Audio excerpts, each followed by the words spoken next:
Assalamualaikum warahmatullahi wabarakatuh. Berjumpa lagi dengan saya. Kembali untuk menjawab pertanyaan dari teman-teman yang ada di kolom komentar video-video saya yang berhubungan dengan gangguan asam lambung, sensasi asam lambung, anxiety, psikosomatik ya. Jadi apa yang saya bagikan ini adalah murni berdasarkan pengalaman pribadi saya.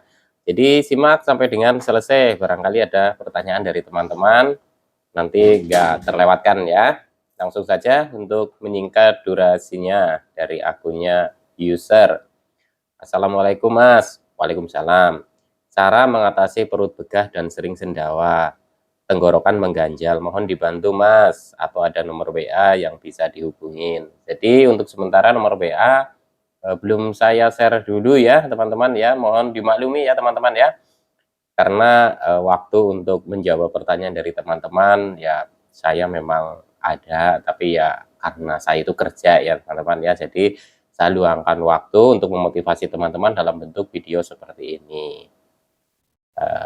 Langsung saya jawab aja ya pertanyaannya ya, untuk mengatasi perut begah dan sering sendawa. Jadi perut begah, sering sendawa itu biasa diakibatkan itu karena kondisi asam lambung kita sedang tinggi dan gas lambung kita itu sedang tinggi. Kita cari dulu nih penyebabnya ya. Bisa karena faktor makanan yang kita konsumsi. Faktor makanan yang kita konsumsi memicu banyaknya produksi asam lambung ya teman-teman ya. Jadi di situ nanti perut itu terasa kembung, terasa begah. Kalau sudah kembung, begah itu biasanya akan sendawa-sendawa terus. Tapi ketika teman-teman itu mengalami begah dan kembung, terus teman-teman itu sendawa, teman-teman nggak usah khawatir. Biasanya kalau perut kembung, begah, dan susah sendawa itu yang biasanya memunculkan sensasi-sensasi yang lain. Jadi cara mengatasinya pertama adalah teman-teman itu jaga ya pola makannya. Jadi coba amati ketika teman-teman perutnya kembung, begah, sebelumnya makan apa? Ya. Perut kembung, begah bisa karena produksi asam lambung tinggi yang disebabkan karena kita itu banyak terlalu banyak berpikir ya teman-teman ya. Terlalu banyak berpikir yang bagaimana? Jadi kita suka kepikiran sesuatu ya, baik pekerjaan mungkin atau masalah ekonomi, masalah keluarga dan lain-lain. Intinya kepikiran masing-masing orang itu kan bisa saja berbeda. Nah, ini bisa dikurangi ya teman-teman ya dengan cara kita itu memperbaiki pola pikir kita ya. Jadi pikiran-pikiran negatif yang mungkin membayangi kita, masalah-masalah yang ada, coba diuraikan satu persatu. Jadi dari menjaga pola makan ya, kita juga menjaga pola pikir kita dan perbaiki pola pikir kita. Coba lebih rileks, lebih santai ya teman-teman ya. Tapi biasanya faktor penyebab perut kembung dan begah itu ya, kalau saya dulu itu kebanyakan itu dari faktor makanan ya teman-teman ya. Jadi begitu ada makanan yang nggak cocok, menimbulkan asam lambungnya tinggi gitu ya teman-teman, yaitu perut pasti kembung dan begah gitu ya teman-teman ya. Tapi selama masih teman-teman sering sendawa itu nggak usah takut ya teman-teman, artinya gas di lambung kita itu bisa dikeluarkan. Oke, lanjut lagi ya dari pertanyaannya, akunnya siapa ini ya, Rasel. Tim nyeri dada kiri dan pikiran takut mati, takut sakit jantung, sini kumpul, bantu bagi-bagi informasi. Ya, teman-teman ya. Jadi begini, nyeri dada kiri ya, terus takut penyakit jantung, nyeri dada kanan, takut kita itu terkena gangguan paru-paru. Terus lagi ada lagi kita kepala itu keliengan, pusing ya, kita takut jangan-jangan ada kanker otak dan lain-lain. Tapi selama teman-teman itu sudah memeriksakan diri ke dokter ya, terus didiagnosa oleh dokter bahwa teman-teman itu hanya mengalami gangguan asam lambung atau GERD ya yang disertai dengan kecemasan, teman-teman nggak usah takut ya. Memang efek dari GERD atau asam lambung yang sering naik itu biasanya menimbulkan sensasi seperti ini ya teman-teman ya. Jadi teman-teman itu jangan jangan terlalu takut lah ya. Coba teman-teman lebih rileks. Karena semakin kita takut ya, semakin kita khawatir, semakin kita cemas, itu nanti ya produksi asam lambungnya itu juga semakin banyak gitu ya teman-teman ya. Nah, kalau kondisi asam lambung kita itu nggak normal itu ya, banyak mengeluarkan asam lambung, terus mengeluarkan gas juga gitu ya, itu di badan juga terasa nggak nyaman. Biasanya kalau kembung, begah, terus naik ke atas ini ya, itu di dada juga kerasa celekit-celekit gitu ya teman-teman ya. Jadi teman-teman jangan takut ya. Teman-teman sudah periksa ke dokter dan tidak, didiagnosa penyakit-penyakit lain, hanya asam lambung, kecemasan, teman-teman jaga pola makannya, pola hidupnya, dan pola pikirnya diperbaiki, dan ikutin arahan dari dokter. Oke, teman-teman ya. Lanjut lagi ya dari akunnya siapa ini? User SW, masih sering demam Mas, solusinya apa ya? Nah, teman-teman kalau masih sering mengalami demam, coba teman-teman ya, saya sarankan teman-teman itu periksakan ke dokter. Biasanya kalau demam itu kan, apa ya namanya ya, misalkan gini, kita itu kena gejala tipes, itu biasanya disertai dengan demam ya. Jadi kalau misalkan teman-teman kok sering demam gitu ya, coba periksakan diri ke dokter. Takutnya nanti, apa namanya, ada apa namanya, ada sakit lain gitu ya. Tapi biasanya sih ya cuma karena faktor cuaca ya teman-teman ya. Kita itu masuk angin gitu ya, sering angin-anginan, sedangkan pikiran kita itu, apa namanya, ya sedang tidak karu-karuan menahan sensasi yang muncul ya, akhirnya kita itu kan biasanya drop itu terus demam, itu bisa jadi. Dan untuk sekarang memang lagi musim ya teman-teman ya, flu, batuk, pilek, demam gitu. Jadi ya solusi yang terbaik adalah teman-teman coba periksakan diri ke dokter lagi dan coba sampaikan ke dokter bahwa saya itu sering demam gitu ya teman-teman ya. Oke, lanjut lagi dari akunnya, siapa ini ya? Epi Sul Evi Susilawati. Mas Sultan, apakah Mas Sultan dulu sering merasakan dada sesak setiap hari? Saya merasakan ya, ya hampir setiap hari lah ya teman-teman. Jadi ketika asam lambung saya itu naik ya, terus gas lambung itu naik, itu saya merasakan yang namanya dada sesak. Awal-awal memang saya khawatir ya dengan kondisi seperti itu yang dulu itu jadi menyebabkan saya kecemasannya itu semakin tinggi. Karena berpikirannya macam-macam, jangan-jangan ini saya kena jantung, jangan-jangan paru-paru saya, dan lain-lain ya. Bahkan sudah dijelaskan sama dokter pun, saya serasa belum yakin dan belum percaya gitu ya teman-teman ya.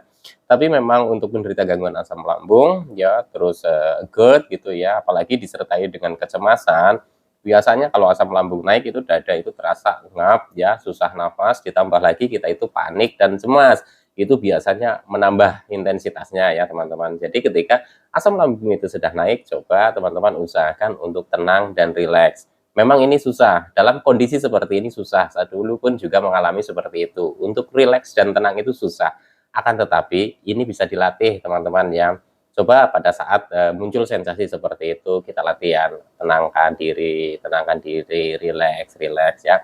Pertama gagal mungkin dengan masih banyak sensasi, ketika muncul lagi dicoba lagi secara bertahap ya teman-teman ya. Penting juga teman-teman untuk memperhatikan 3P-nya, dari pola makannya, pola hidupnya, dan pola pikirnya. Kita perbaiki secara bertahap, insya Allah itu bisa membantu ya teman-teman ya. Oke, lanjut lagi dari akunnya Stephen Chow.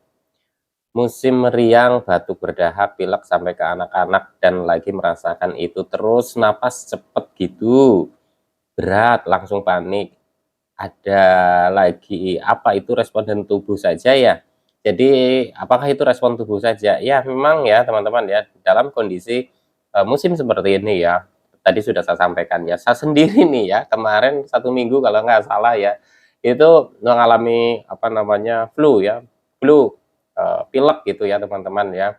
Itu juga cukup lumayan juga ya, menguras tenaga juga ya teman-teman ya. Jadi dalam kondisi seperti ini, apalagi teman-teman itu belum pulih dari gangguan asam lambung, itu ya memang kadang ada sensasi-sensasi yang lain itu muncul. Tapi teman-teman itu nggak usah takut ya, ke dalam kondisi seperti ini, musim meriang, musim batuk, musim pilek ya teman-teman usahakan makanannya dipenuhi ya, jangan sampai telat makan. Jadi nanti kalau teman-teman itu pola makannya juga teratur ya, minimal daya tahan tubuh teman-teman itu akan lebih kuat ya teman-teman ya. Jadi kalau merasakan kayak nafas cepet, terus dada sesek, ya itu memang respon dari tubuh ketika asam lambung kita itu sedang naik, apalagi disertai dengan flu, batuk, pilek ya teman-teman ya. Oke. Lanjut lagi dari akunnya Husnul Hayati. Bagaimana mengatasi gigi senut-senut akibat asam lambung? Mohon penjelasannya. Jadi gigi senut-senut akibat asam lambung itu ya gimana ya mengatasinya, ya kalau saya dulu itu kan serasa ngilu-ngilu ya. Nah, selama kita itu masih sering reflux asam lambungnya, apa, rasa ngilu-ngilu itu atau senut-senut itu ya masih sering muncul. Jadi teman-teman usahakan nih, apa namanya, pola makannya diatur, terus apa namanya, jaga pola hidupnya juga ya teman-teman ya. Terus apalagi, pikiran harus rileks, harus santai, itu juga penting. Supaya apa teman-teman? Supaya asam lambung kita itu tidak berlebih ya. Jadi kalau asam lambungnya berlebih itu bisa memicu sensasi bermunculan. Apalagi kalau reflux. Kalau reflux itu biasanya yaitu di area tenggorokan, sampai gigi, sampai lidah, sampai kepala pusing, terus matanya itu buram, geliyengan, otot-otot tegang gitu ya teman-teman ya. Jadi, untuk solusinya gimana kalau misalkan gigi senut-senut? Coba teman-teman ya, pada saat tidur teman-teman usahakan bantalnya yang tinggi. Jadi kalau penderita GERD itu kan kadang malam itu sering reflux. Nah, itu kalau bantalnya tinggi itu kan mengantisipasi supaya, minim reflux ya teman-teman ya. Jadi lama-lama nanti juga yang gigi senut-senut atau linu-linu kalau asam lambungnya sudah jarang reflux itu juga akan sembuh ya teman-teman ya. Dulu saya juga mengalami seperti itu, linu-linu terus gitu ya, terus asam, mulut asam, kadang-kadang pahit gitu ya teman-teman ya. Oke, lanjut lagi dari akunnya siapa ya? User SW. User SW. Oh, udah ya. Bentar ya teman-teman. Lanjut lagi dari akunnya Cakmu Channel. Kalau saya, jika perut mulai kembung, ulu hati mengganjal, hidungnya buntu, kadang sebelah-sebelah, kadang juga mampet dua-duanya. Iya, teman-teman ya, jadi begini, ketika asam lambung kita itu sedang tinggi ya, perutnya itu kembung ya, terus kita itu apa mengalami seperti itu ya beberapa hari gitu ya, biasanya nanti disusul dengan hidungnya itu mampet ya teman-teman ya, mampet apa namanya, kadang kiri, kadang kanan gitu ya, kadang dua-duanya gitu. Itu saya juga mengalami dulu ya, dulu itu ya dibilang lama ya cukup lama juga ya. Jadi kondisinya seperti itu naik turun gitu ya teman-teman. Kenapa bisa terjadi seperti ini? Kembali lagi ya teman-teman, biasanya ini efek asam lambung kita yang reflux atau kita itu apa namanya, kena GERD gitu ya teman-teman, jadi sering reflux ke atas. Mungkin asam lambung kan mengiritasi di area sini ya, THT ya, tenggorokan, hidung, dan telinga. Itu bisa mengakibatkan seperti itu. Itu menurut saya ya teman-teman ya, itu saya amati pada diri saya sendiri. Jadi ya balik lagi, kalau hidung mampet, terus apa namanya, dua-duanya sering mampet tapi tidak pilek gitu ya, itu biasanya efek dari asam lambung yang reflux ya teman-teman. Jadi ya balik lagi juga untuk mengatasinya ya kita harus jaga di pola makannya, pola hidupnya, dan memperbaiki pola pikir kita ya teman-teman ya. Oke, lanjut lagi dari akunnya siapa ini ya? Macan 9796. Bang, kalau asam lambung itu kadang timbul bentol-bentol enggak Bang? Kalau mengalami kecemasan atau kalau makan ikan dan telur. Saya merasakan leher kaku, nyeri menjalar sampai kepala pusing. Nyeri banget. Nah, begini ya teman-teman ya. Jadi begini, apakah bisa menyebabkan bentol-bentol? Nah, bentol-bentol ini atau ruam-ruam atau gatal-gatal gitu ya, itu memang eh, tidak semuanya itu karena gangguan asam lambung ya teman-teman, bisa saja karena kita itu alergi di salah satu makanan yang belum kita ketahui, itu bisa jadi seperti itu ya teman-teman. Walaupun saya sendiri pun pada saat mengalami gangguan asam lambung dulu ya teman-teman, sering mengalami seperti itu ya teman-teman ya. Gatal-gatal, bentol-bentol seperti kena ular sampai saya bedakin gitu. Saya dulu juga pernah seperti itu teman-teman ya. Jadi untuk teman-teman nih misalkan mengalami seperti itu, coba amati dulu dari konsumsi makanannya. Mungkin bisa saja karena alergi makanan ya, alergi makanan yang kita konsumsi. Biasanya namanya kita makanan yang bahannya kita beli ya, contoh misalkan kita makan ikan, ya kita kan bahannya itu beli, kita kan tidak tahu ya tingkat kesegarannya juga tidak tahu, itu juga bisa ya. Jadi waktu itu, waktu saya sering mengalami seperti itu ketika saya makan ikan gitu ya, makan telur ya, saya, disediainnya itu ya ikan memang memang dari hasil tangkapan dari kolam sendiri gitu ya teman-teman. Terus untuk telurnya itu dulu saya itu seringnya itu telur ayam kampung atau telur, bebek yang memang, piara rumahan gitu ya teman-teman ya. Jadi ya mohon dimaklumi dulu saya itu untuk masalah makanan saya memang benar-benar hati-hati gitu ya, karena ketika mengalami seperti itu, pikiran saya itu udah nggak karu-karuan, wah jangan-jangan ini karena gangguan ginjal, jadi saya bentol-bentol dan lain-lain gitu ya teman-teman. Tapi ya memang, ya itu bisa karena alergi ya. Kenapa bisa seperti itu?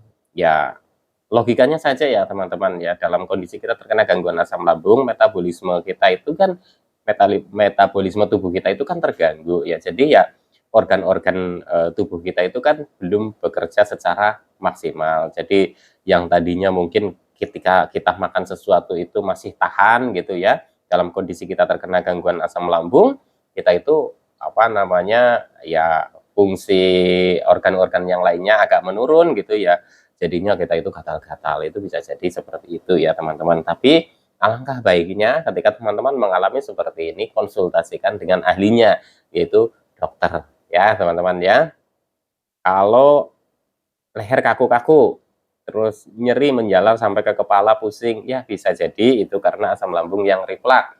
Kalau asam lambung reflaks itu ke tenggorokan, itu biasanya, yang apa namanya, yang akan, ada efeknya itu di mana sini, di telinga, terus di mata, terus kepala pusing ya, keliengan, leher jadi tegang, itu juga bisa ya teman-teman. Kalau leher tegang kebanyakan sih karena otot-otot kita itu kaku, saraf-saraf kita itu kaku karena kita itu berpikirnya terlalu tegang menghadapi gangguan ini. Ya saya memaklumi kenapa teman-teman bisa tegang, karena dalam kondisi kita mengalami gangguan asam lambung yang disertai dengan kecemasan, rasa yang aneh sedikit saja dalam tubuh kita, kita langsung pikirkan. Jadi setiap hari itu kita berpikir, akhirnya otot dan saraf kita itu tegang. Akhirnya efeknya bisa kaku-kaku, badan kaku-kaku bukan hanya di leher saja, biasanya di pundak, di belikat, belum lagi di kaki, itu seperti itu ya teman-teman ya.